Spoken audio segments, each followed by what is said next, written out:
আলোচনা বহুত হল, বিতৰ্ক বহুত হল। আজি এতিয়া কামৰ কথা আমি পাতিবলগীয়া হল।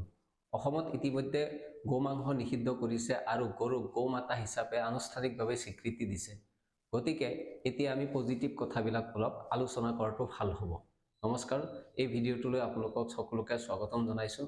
এতিয়ালৈকে যদি আপোনালোকে পেজটো ফলো কৰা নাই তেনেহলে ফলো কৰি ল'ব আৰু যদি ইউটিউবত চাই আছে তেনেহলে সাবস্ক্ৰাইব কৰিবলৈ নাপাহৰিব। এতিয়া আহিছো মূল ভিডিঅ'টোৰ মাজলৈ।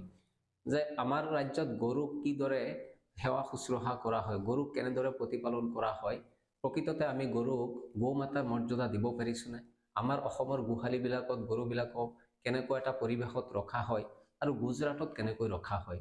আমি যদি আজিৰ তাৰিখত ক'বলৈ যাওঁ তেনেহলে গোটেই ভাৰতবৰ্ষৰ ভিতৰত যিহেতু মই গুজৰাটত গৈছো, গুজৰাটৰ কথাটো ক'ব পাৰি যে গুজৰাটেই হৈছে একমাত্ৰ ৰাজ্য য'ত জনসাধাৰণে গৰুক গৌমাতা হিচাপে তেওঁলোকে প্ৰতিপালন কৰে, গৌমাতা হিচাপে শ্ৰদ্ধা ভক্তি কৰে। গুজৰাটত মানুহে যেনেদৰে থাকে, যিখন ঘৰত থাকে সেইখন ঘৰৰে এটা কোঠাত গৰুৰ বাবে আছুতীয়াকৈ ৰখা হয় আৰু সেই কোঠাটোত গৰুক ৰখা হয়। গৌমাতা হিচাপে তেওঁলোকে প্ৰতিপালন কৰে, শ্ৰদ্ধা ভক্তি কৰে, পূজা কৰে আৰু অতি পৰিষ্কাৰ পৰিচ্ছন্ন এটা অৱস্থাত ৰখা হয়। কিন্তু আমাৰ অসমৰ গোহালিবিলাকৰ অৱস্থা কেনেকুৱা, গৌশালাবিলাকৰ অৱস্থা কেনেকুৱা?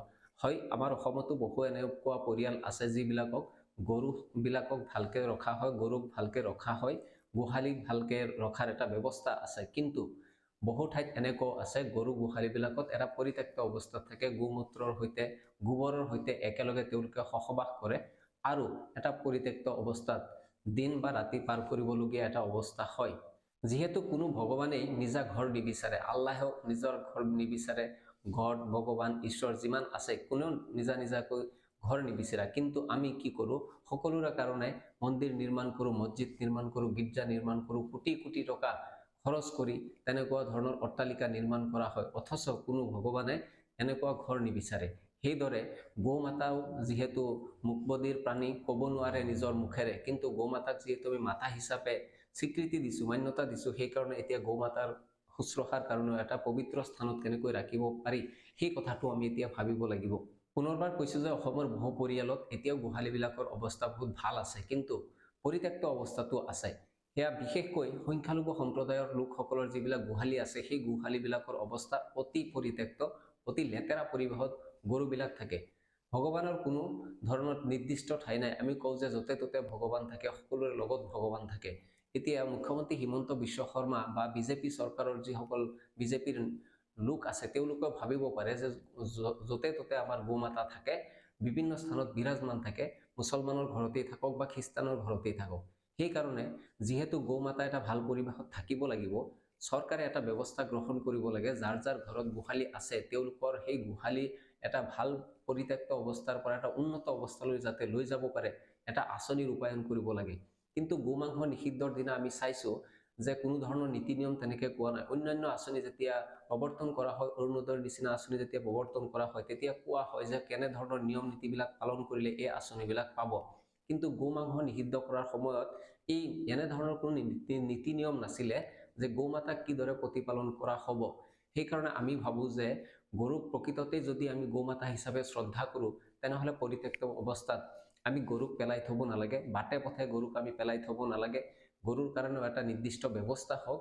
যিসকলৰ ঘৰত গৰুৰ প্ৰতিপালন, গৰু পোহনীয়া জন্তু হিচাপে ইমান দিন প্ৰতিপালন কৰি আহিছিলে সেই সকলক নিৰ্দিষ্ট এটা আঁচনিৰ অন্তৰ্ভুক্ত কৰক আৰু প্ৰতিখন ঘৰতে তেনেকুৱা উন্নত মানৰ গোহালি নিৰ্মাণ কৰা হওক।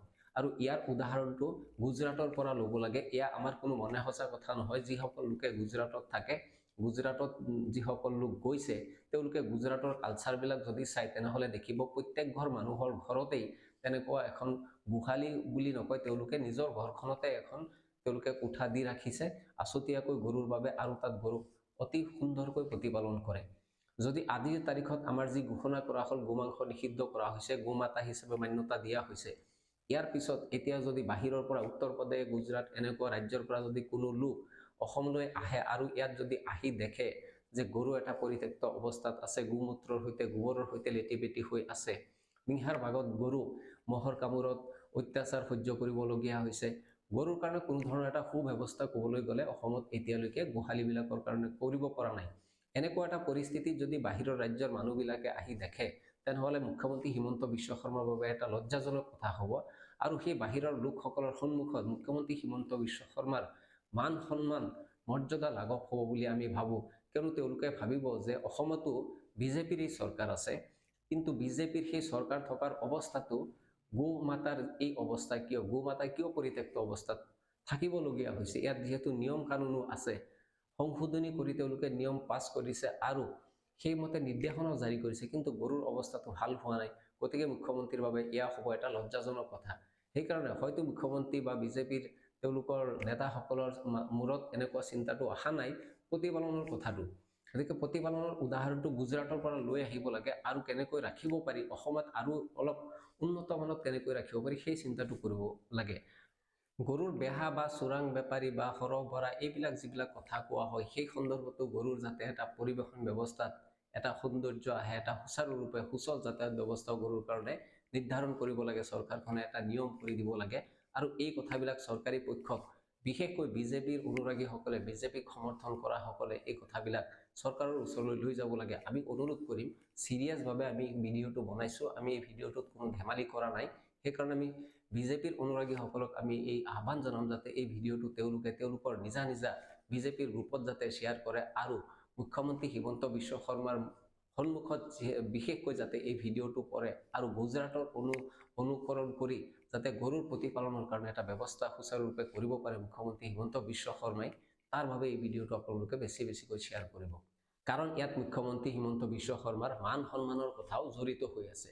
বহিৰাজ্যৰ পৰা, হিন্দী প্ৰদেশৰ পৰা কোনো লোক আহি অসমত যদি গৰুৰ অৱস্থা এনেকুৱা দেখে, তেনেহ'লে আপোনালোকৰ মুখ্যমন্ত্ৰী বিশেষকৈ বহুত লজ্জান্বিত হ'ব, অপমানিত হ'ব আৰু বিজেপি দলটোৰো ক'ৰবাত নহয় ক'ৰবাত এটা মৰ্যাদা লাঘৱ হ'ব, হানি হ'ব। সেইকাৰণে সকলোকে আমি আহ্বান জনাইছোঁ, ভিডিঅ'টো শ্বেয়াৰ কৰক বেছিকৈ আৰু মুখ্যমন্ত্ৰী হিমন্ত বিশ্ব শৰ্মাৰ চকুত যাতে পৰে তাৰ এটা ব্যৱস্থা কৰি দিয়ক।